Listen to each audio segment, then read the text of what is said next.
ሰላም እንዴት ናችሁ? በዘረመል ምህንድስና አማካኝነት በላቦራቶሪ ውስጥ ተፈብርቆ ስለሚወጡ ፍጡራን ወይንም ጄኔቲካሊ ሞዲፋይድ ኦርጋኒዝምስ ወይንም ጂኤምኦስ አንዳንድ ሀሳቦችን ለእናንተ ለማጋራት ይህን ቪዲዮ አዘጋጅቻለሁ። እናንተም ከቪዲዮ የምታገኙትን ሀሳብ እንደምትጠቀሙበት አልጠራጠርም። እንደተለመደው ሰብስክራይብ፣ ላይክ እና ሼር ማድረግ እንዳይረሱ። አሁን በቀጥታ ወደ ዛሬ ጉዳያችን እንገባለን። በዘረመል ምህንድስና በቤተ ሙከራ ተፈብርቀው የሚወጡ ህይወት ያላቸው ፍጡራን ወይንም ጄኔቲካሊ ሞዲፋይድ ኦርጋኒዝምስ ወይንም ጂኤምኦስ ይባላሉ። እነዚህ ጂኤምኦ በጥናትና ምርምር የተገኙ የአዳዲስ ፈጠራ ወይንም የእውቀት ግኝቶች ናቸው። ጂኤምኦ የውጭ ምንጭ ከሚባሉት ለምሳሌ ከቫይረስ፣ ከባክቴሪያ፣ ከእንስሳት ወይንም ከእጽዋት ዘረመል በመውሰድ በዝርያ በፍጹም ከነዚህ ጋር ከማይገናኙ ዝርያዎች ዘረመል ውስጥ በመጨመር አዲስ ባህሪ ይዘው የሚፈጠሩ ፍጡራን ናቸው። ጂኤምኦን በተመለከተ በአሁኑ ጊዜ ሁለት ገዢ አስተሳሰቦች አሉ። የመጀመሪያው አስተሳሰብ በተለይም ባደጉ ሀገራት የሚቀነቀነው ጂኤምኦ አሁን ዓለማችን ላይ ያሉትን የተለያዩ ችግሮች በተለይም የታዳጊ ሀገራትን ችግሮች በቀላሉ መፍታት የሚያስችል ጠቃሚ ሳይንሳዊ ዘዴ እንደሆነ የሚገልጽ ነው። ሁለተኛው አስተሳሰብ ደግሞ በተቃራኒው የሚቀርብ ነው። ይኸውም ጂኤምኦ እንደተባለው የታዳጊ ሀገራትን ችግሮች የሚፈታ ሳይሆን እንዲያውም አሁን ታዳጊ ሀገራት ያሉባቸውን ችግሮች የበለጠ የሚያወሳስብ እንደሆነ የሚገልጽ ነው። በአብላጫው ሰው ተደጋግሞ እንደሚነሳው ጂኤምኦ ታዳጊ ሀገራትን እድገታቸውን የሚጎዳ፣ በአንጻሩ ደግሞ ያደጉ ሀገራትን ካዝና ለመሙላት የተፈጠረ አዲስ እውቀት ነው ብለው የሚሞግቱን በርካቶች ናቸው። እንግዲህ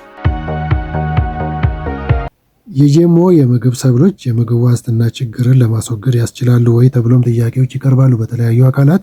በአሁኑ ጊዜ እንግዲህ የጂኤምኦ ሰብሎችን በመጠቀም ወደፊት ስለሚመጣው ችግርም ሆነ መወሰድ ስለሚገባቸው የጥንቃቄ እርምጃዎች የሚታወቀው ጥቂት ብቻ ነው። በዘረመል ምህንድስና የሚፈበረኩ የጂኤምኦ ዘረመሎች ከነባር የአካባቢ ተፈጥሯዊ የጫካ እጽዋት ዘረመሎች እና ከነባር የእህል ዘር ዘረመሎች ጋር በመዳቀል በምግብ ዋስትና ደህንነትና በምግብ ዋስትና ማረጋገጥ ላይ አሉታዊ ተጽዕኖ ይኖራቸዋል ተብሎ ይታመናል። የጂኤምኦ የምግብ ሰብሎች ልማት ግምት ውስጥ የሚያስገባው የታዳጊ ሀገራትን ፍላጎት ሳይሆን የዩናይትድ ስቴትስ ኦፍ አሜሪካ እና የአውሮፓን ታላላቅ የንግድ ኩባንያዎችን ፍላጎት ነው። በአሁኑ ጊዜ እየተመረቱ ካሉት የጂኤምኦ ሰብሎች መካከል አኩሪ አተር፣ የዘይት ሰብሎች፣ ጥጥና በቆሎ ይገኙበታል ይላል ጥናቱ። እነዚህ ሰብሎች እየተመረቱ ያሉት ያደጉ ሀገራትን የምግብና የጨርቃጨርቅ ኢንዱስትሪዎችን በጥሬ ዕቃ አቅርቦት ለማገዝ ነው። በአሁኑ ጊዜ የታዳጊ ሀገራትን ነባራዊ ሁኔታ ከግምት ውስጥ ያስገቡና ከፍተኛ ጠቀሜታ ሊሰጡ የሚችሉ የዋና ዋና የምግብ ሰብሎች ጂኤምኦን በተመለከተ በግል ኩባንያዎች የሚደረገው ምርምርና ልማት አነስተኛ እንደሆነ ጥናቶችም ያሳያሉ ማለት ነው። በአሁኑ ጊዜ ጂኤምኦን በመጠቀም የምግብ አቅርቦትን ችግር በማስወገድ በአካባቢያችን እያደገ የመጣውን የምግብ ፍላጎት ማሟላት ይቻላል ተብሎ ይታሰባል። ነገር ግን የጂኤምኦ እውቀቶች በቂና አስተማማኝ የጥራት ቁጥጥር ሳይደረግባቸው ወደ ሀገር ውስጥ ከገቡ በጣም ከፍተኛ ጉዳት ያደርሳሉ። ማናቸውንም አዳዲስ እውቀቶችና የፈጠራ ሀሳቦችን ወደ ሀገር ውስጥ አስገብተን ስራ ላይ ከማዋላችን በፊት እውቀቶቹ በዘላቂነት ሊያስከትሉ የሚችሉትን መዘዝ ሀገራዊ ስሜትን ከግምት ውስጥ ባስገባ መልኩ በውል በመገንዘብ ትውልድንና ሀገርን ከአደጋ ማዳን ይገባል። የጂኤምኦ የሰብል ዘሮችን መጠቀም የሚያስከትላቸው ጉዳቶች እንደሚከተለው ቀርበዋል። አንደኛ፣ የዘረመል ብክለት ወይንም የእጽዋት ወይንም የእንስሳት መዳቀልን ያስከትላል። የጂኤምኦ ዘሮች ከነባር የአካባቢ ዘሮች ጋር በመዳቀል የዘረመል ብክለት እንዲከሰት ወይንም በዝርያ የማይመሳሰሉ እጽዋት ወይንም እንስሳት እንዲዳቀሉ እና ሌላ አዲስ ባህሪ ያለው ፍጥረት እጽዋት ወይንም እንስሳ እንዲፈጠር ምክንያት ይሆናል። ሁለተኛ፣ ነባር የአካባቢ ዘሮችን መሃል ወይንም ምርት አልባ ያደርጋል። የጂኤምኦ ዘሮች በሂደት ከነባር ዘሮች ጋር በሚዳቀሉበት ጊዜ መሃን ዘሮች እንዲመረቱ በማድረግ አርሶ አደሮች ለቀጣይ የእርሻ ወቅት የሚሆኑ የሰብል ዘሮች ከእርሻ ምርታቸው እንዳያገኙና እንዳያስቀምጡ ያደርጋል። በዚህም ምክንያት በብዙ ቢሊዮን የሚቆጠሩ ሰዎች በተለይም ድሃ አርሶ አደሮች ተጎጂ ሊሆኑ ይችላሉ። በመሆኑም አርሶ አደሮቹ በየዓመቱ የጂኤምኦ ዘሮችን ከምዕራባውያኑ የበለጸጉ ሀገሮች ለመግዛት እየተገደዱ ይገኛሉ ማለት ነው። ሶስተኛ ከተፈጥሮ ዝርያዎች ጋር መፎካከር። የጂኤምኦ ዝርያዎች በፍጥነት ማደግ መቻላቸው ከአካባቢ ነባር ዝርያዎች ጋር የሚያደርጉትን ፉክክር በበላይነት እንዲቆጣጠሩት ያስችላቸዋል። ይህ ደግሞ ዝርያዎቹ በቀላሉ እንዲሰራጩና አዳዲስ አካባቢዎችን በመውረር ከፍተኛ የሆነ የሥነ ምህዳርና የምጣኔ ሀብት ጉዳት እንዲደርስ ያደርጋሉ። አራተኛ በተለዩና ባልተለዩ ዝርያዎች ላይ የሚደርስ የዝርያ መረጣ ተጽዕኖ። ይህ የዝርያ መረጣ ተጽዕኖ የሚከሰተው ዝርያዎቹን በዘረመል ምህንድስና ምክንያት ከተፈጠረው ለውጥ ጋር ለማላመድ በሚደረገው ሂደት አማካኝነት ነው።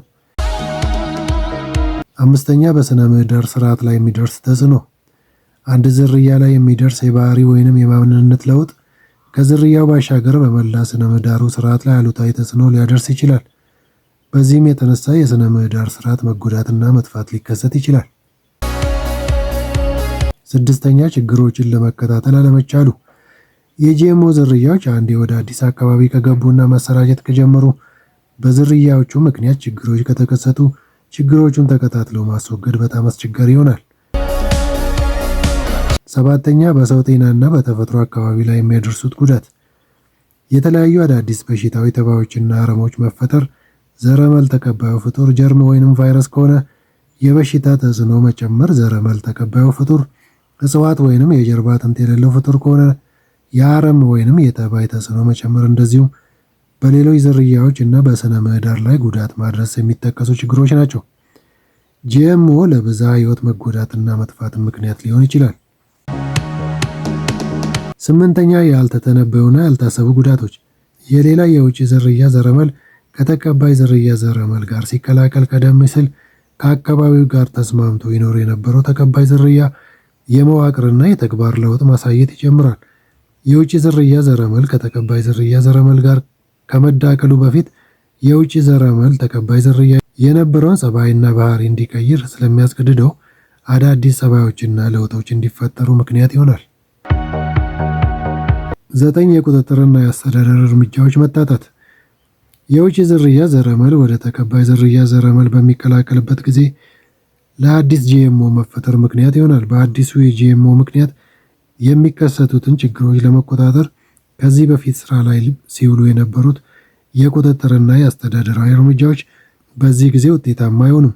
አዲሱን ጂኤምኦ ማዕከል ያደረጉ የቁጥጥርና የአስተዳደራዊ እርምጃ ስልቶች መለየትና ስራ ላይ መዋል አለባቸው። 10ኛ የረጅም ጊዜ ጉዳቶች። የጂኤምኦ የረጅም ጊዜ ጉዳቶች በእጅጉ ከባድ ናቸው። ምክንያቱም ጥብቅ የዝርያ መረጣን መተግበር ቢቻል እንኳን ዘረመል ተቀባዩ ዝርያ በአካባቢው ላይ ጎልቶ በመውጣት ውጤታማ ለመሆን እጅግ በጣም ረጅም ጊዜና በርካታ ትውልዶችን ስለሚጠይቅ ነው። 11ኛ የምርት ጥራት አነስተኛ መሆን። በዘረመል ምህንድስና የሚመረቱ ምግቦች ብዛት ቢኖራቸውም የመጣፈጥ ባህሪያቸው ግን በጣም ዝቅተኛ ነው። ለምሳሌ በዘረመል ምህንድስና የተመረቱ የቲማቲም ፍሬዎችን ከነባር የቲማቲም ፍሬዎች ጋር ማነጻጸር ይቻላል። 12ኛ ስነ ልቦናዊ ጫና። ለምሳሌ አርሶ አደሮች ዘር በማጣት ምርት አልባ ልንሆን እንችላለን ብለው ጭንቀት ውስጥ ሊገቡ ይችላሉ። የምርቱ ተጠቃሚዎች ምግቦቹን በመብላት ለተለያዩ በሽታዎች ለምሳሌ ለኩላሊትና ለካንሰር እንጋለጣለን የሚል ጭንቀት ውስጥ ሊገቡ ይችላሉ።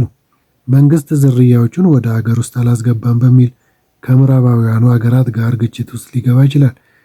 ስለዚህ የጂኤምኦ ዝርያዎች በመላ ህብረተሰቡ ላይ ከፍተኛ የስነ ልቦና ጫና ወይንም ጉዳት ሊያደርሱ ይችላሉ። የጂኤምኦ ምግቦችን መመገብ በሰው ጤና ላይ የተለያዩ ጉዳቶች እንዲደርሱ ምክንያት ይሆናል። አንደኛ የካንሰር በሽታ እንዲከሰት ያደርጋል። ለምሳሌ የጡትና የማህፀን ካንሰር በሽታዎች እንዲከሰቱ ምክንያት ናቸው። ከተወሰኑ ዓመታት በፊት በሀገራችን ስለ ካንሰር በሽታን ብዛም አንሰማም ነበር። ነገር ግን በአሁኑ ጊዜ የካንሰር በሽተኞች ቁጥር በጣም እየጨመረ ይገኛል። የበሽታው ዋና መንስኤ ደግሞ በዘረመል ምህንድስና የተመረቱ ምግቦችን የሚመገበው የሰው ቁጥር ከጥቂት ዓመታት ወዲህ እየጨመረ በመምጣቱ እንደሆነ ይታመናል። ችግሩ እየጨመረ በመምጣቱ የካንሰር ህሙማን መታከሚያ ተቋማት ለምሳሌ የካንሰር መታከሚያ ሆስፒታል ተገንብቶ ለካንሰር በሽተኞች አገልግሎት በመስጠት ላይ ይገኛል። እንደዚሁም በካንሰር ዙሪያ የሚሰሩ የተለያዩ ድርጅቶች ተቋቁሞ በሽታውን በመከላከል የበኩላቸውን አስተዋጽኦ እያደረጉ ይገኛሉ። ሁለተኛ የኩላሊት በሽታ እንዲከሰት ያደርጋሉ። በተመሳሳይ ሁኔታ የኩላሊት በሽታ ከጥቂት ዓመታት ወዲህ በከፍተኛ ሁኔታ እየተስፋፋ የመጣው በዋናነት በጂኤምኦ የተመረቱ በፕሮቲን የበለጸጉ ምግቦችን የሚመገቡ የሰው ቁጥር እየጨመረ በመምጣቱ እንደሆነ ይነገራል። ፕሮቲን ከመጠን በላይ ኩላሊት ውስጥ ከተከማቸ የኩላሊትን ስራ ከባድ ያደርገዋል። የበሽታውን ጉዳት ለመቀነስ በተለያዩ ድርጅቶች በርካታ ስራዎች እየተከናወኑ ይገኛሉ። ሶስተኛ፣ ጤናማ ያልሆነ የሰዎች ውፍረት እንዲኖር ያደርጋሉ። ጤናማ ያልሆነ የሰዎች ውፍረት ውስብስብና ከተለያዩ የዘረመልና ከባቢ ተኮር ምክንያቶች ጋር የተገናኘ ችግር ነው። በዘረመል ምህንድስና የተመረቱ ንጹህ ፍራፍሬዎችና የጓሮ አትክልቶች አቅርቦታቸው እየጨመረ በመምጣቱና የንጥረ ነገር ይዘታቸው አነስተኛ የሆኑ ምግቦችን አዘውትሮ መገኘት ይገኙበታል። አራተኛ፣ ለሆድ ዕቃ በሽታዎች መከሰት ምክንያት ናቸው። በዘረመል ምህንድስና የተመረቱ ምግቦች በጨጓራና በአንጀት ላይ የተለያዩ በሽታዎች እንዲከሰቱ ምክንያት ይሆናሉ። አምስተኛ፣ ሴሊያክ ለሚባል በሽታ መከሰት ምክንያት ናቸው። ለዚህ በሽታ መከሰት ምክንያቱ ግሉተን የተባለ ፕሮቲንን የያዙ የእህል ሰብሎች ለምግብነት ሲውሉ ነው። ከበሽታው ምልክቶች መካከል አንዱ የሆድ ዕቃ ማቃጠል ሲሆን በተለይ ግላያዲን የተሰኘው የግሉተን ፕሮቲን አይነትን የያዘ ስንዴ፣ አጃና ገብስ የሚበሉ ሰዎች ላይ የሚከሰት በሽታ ነው። ስድስተኛ፣ በምግብ ምክንያት የሚከሰት የሰውነት መቆጣት በሽታ። በአሁኑ ጊዜ የጂኤምኦ የሰብል ምግቦችን በመመገብ የሚከሰተው የሰውነት መቆጣት በሽታ እየጨመረ መጥቷል። ሰባተኛ፣ የአእምሮ ዘገምተኛ መሆን ወይንም ለኦቲዝም በሽታ መከሰት ምክንያት ናቸው። በአሁኑ ጊዜ በጂኤምኦ ምክንያት የኦቲዝም በሽታ እየተስፋፋ ይገኛል። በዘረመል ምህንድስና ከቤተ ሙከራ ተፈብርከው የሚወጡ የእህል ዘሮች ወይንም እንስሳትም ሊሆኑ ይችላሉ። በጣም ከፍተኛ ጉዳት ሊያደርሱ ይችላሉ። ጠቀሜታውም ሊኖር ይችላል። አክቹዋሊ ሊጠቅሙንም ይችላሉ ምርትና ምርታማነትን በመጨመር። ነገር ግን በርካታ ጥናቶች እንደሚያሳዩት ጉዳታቸው የሚያስፈራ ነው የሚሆነው። እንግዲህ በዚህ ቪዲዮ ላይ እንደቀረበው እነዚህ የዘረመል ምህንድስናዎች የሚፈበረኩት ባደጉ ወይንም በለጸጉ በሚባሉ ሀገራት ውስጥ ነው። በእነሱ ቤተ ሙከራዎች ውስጥ ዘሮቹ ተመርተው በተለይም ወደ ታዳጊ ሀገራት እንዲሄዱ ይደረጋል። አንዳንድ ሀገራት ላይም በአስገዳጅ ሁኔታ እንዲያውም ዘሮቹን እንዲወስዱ እንደሚደረግ አንዳንድ መረጃዎች አሉ። ለምሳሌ ከዚህ በፊት በሮበርት ሙጋቤ የአገዛዝ ዘመን ዚምባብዌ በዚህ መልኩ የተመረተ የበቆሎ ዘር እንድትቀበል ከፍተኛ ጫና ነበር። ፕሬዚዳንቱ ግን ለመቀበል ፍላጎትም ስላልነበራቸው ያው እንደምታውቁት ከምዕራባውያን ሀገራት ጋር ከፍተኛ ግጭት ውስጥ ነበሩ። እስከ ህልፈተ ህይወታቸው ድረስ ከፍተኛ ውግዘትና ከፍተኛ ጫና እየደረሰባቸው ማዕቀቦችም እየተጣለባቸው ነበር። እንግዲህ ይህን ማንም ሰው የሚያስታውሰው ነው።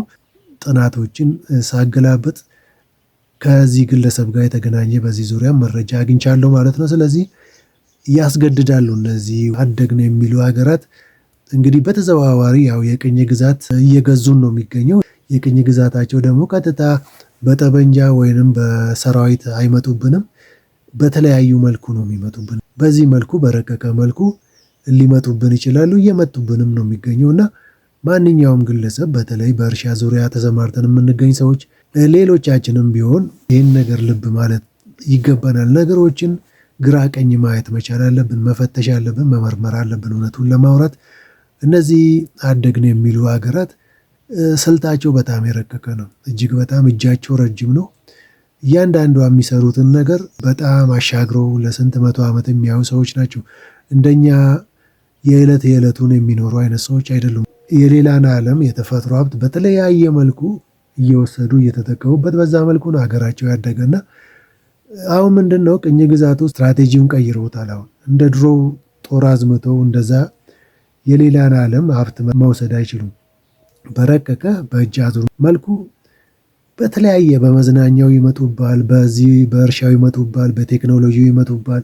ሰዎች መንቃት አለባቸው። ትንሽ ተምረናል የሚሉ ሰዎችን ነገሮችን ፈትሸው ለሰዎች መረጃም ማስተማር ቢችሉ፣ ለራሳቸውን በቂ እውቀት መያዝ ቢችሉ በእውነቱ ጥሩ ነው።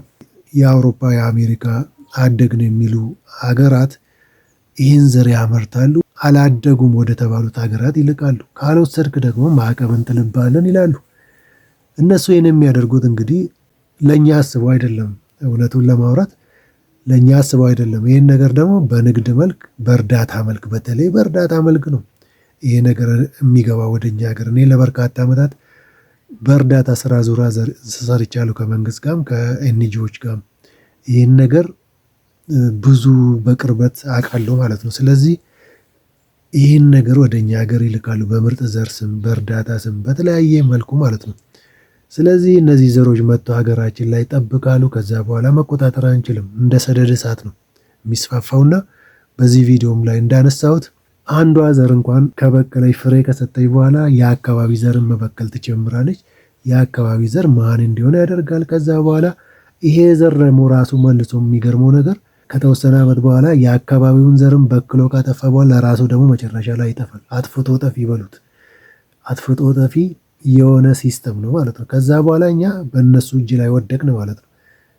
በነጮቹ እጅ ላይ ወደቅን። ቅኝ ግዛት በአጭሩ ይሄው ነው በቃ።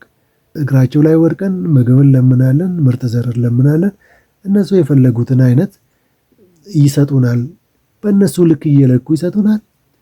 በዛ መልኩ መኖር ደግሞ በጣም ከባድ ነው ማለት ነው። ስለዚህ ይሄ ነገር ጥንቃቄ የሚፈልግ ጉዳይ ነው። ሁሉም ሰው በዚህ ዙሪያ እውቀቱ ቢኖረው ጥሩ ነው። ጥንቃቄ ማድረግ ለሁላችንም ነው። ከአንድ ባለሙያ ወይም ከመንግስት ብቻ የሚጠበቅ አይደለም። ሁሉም ሰው የመተባበር ግዴታ አለበት። እኔ እንኳን አሁን እዚህ ጋር የተለያዩ የጓሮ አትክልቶችን ሳለማ ጄኔቲካሊ ሞዲፋይድ የሆነ ነው አይደለም የሚለውን ነገር በግሌ እንኳን ለማወቅ አልችልም። ለማወቅም እኮ ከባድ ነው። እኛ እውቀቱ የለንም እንግዲህ እንዴት እንደሆነ። ለምን ከሌላ ተሰርቶ ከመጣልን በምን ፈትሸንስ እናውቃለን እኛ። ስለዚህ ነገሩ ስብስብ ስለሆነ ያው ፈጣሪ ይጨመርበት። በተለይ እኔ እንደ መፍትሄ ሁሌም ማነሳው አንድ ነገር አለ። የነባር የሀገር በቀል ዝርያዎች ላይ ፎከስ አድርጎ መስራት አንዱ ትልቁ ጉዳይ እሱ ነው። ነባር ዝርያዎች፣ የአካባቢ ዝርያ የሚባሉት ላይ ፎከስ አድርጎ መስራት የዚህ ችግር መፍትሄ ሊሆን ይችላል ማለት ነው። ነገሩ ከባድ ነው። እንግዲህ እነዚህ ነባር ዝርያዎችንም እኔ በተለያየ ገጠር አካባቢ ክፍለ ሀገርም ሲሄድ አንዳንድ ቦታ ላይ ነባር ዝርያዎች የሉም። ለምሳሌ ነባር የበቆሎ ዝርያዎች ፈልገን ማግኘት አልቻልንም፣ ሌላውን ነው የምንጠቀመው ነው የሚሉት። ነባር ዶሮዎችን የሀበሻ ወይንም የአካባቢ የሚባሉ ዶሮዎችን ለማግኘት ተቸግረናል የሚሉ አካባቢዎች በአካል አውቃለሁ እኔ። በጣም የሚያስፈራ ጉዳይ ነው። ቴክኖሎጂ ሙሉ በሙሉ እንደወረደ መውሰድ አደገኛ ነው። ቴክኖሎጂ መውሰድ ጥሩ ነው። የእኛን ነባር ዝርያዎች በሚያጠፋ መልኩ ከሆነ አደገኛ ነው። የእኛን በሚተካ መልኩ ማንኛውም አይነት ቴክኖሎጂ ስራ ላይ መዋል መቻል የለበትም። በተቻለ መልኩ አስማምተን ከእኛም ማናገኘውን ውጤት ከነዛ ካገኘን እነዛን አስማምተን መጠቀም እሱ ብልህነት ነው። ቴክኖሎጂ መቀባበል ምንም ችግር የለውም። እንደ አሁን አንዳንድ ሀገራት ቴክኖሎጂ ይሰርቃሉ ከሌሎቹ። እኔ ይህን ስርቆት አበረታታለሁ ነው የምለው ሁል ጊዜ። የሌላ ስርቆት ባላበረታታም ይህን ቴክኖሎጂ የሚሰርቁ ሰዎችን አበረታታለሁ። የሚጠቅም ቴክኖሎጂ ወደ ሀገራቸው አምጥተው ያን ቴክኖሎጂ ሰርቆ አምጥቶ ማለት ነው። ቴክኖሎጂውን ግን ሰርቆ እንዳመጡት 100% ስራ ላይ ማዋል ሳይሆን ከኛ አካባቢ ነባራዊ ሁኔታ ጋር አስማምቶ ሞዲፋይ አድርጎ ስራ ላይ ማዋል እጅግ በጣም ውጤታማ ያደርጋል ማለት ነው። እንደተለመደው ሰብስክራይብ፣ ላይክ እና ሼር ማድረግ እንዳይረሱ። አመሰግናለሁ። እኔ ቸርነት ዘለቀ ነበርኩ።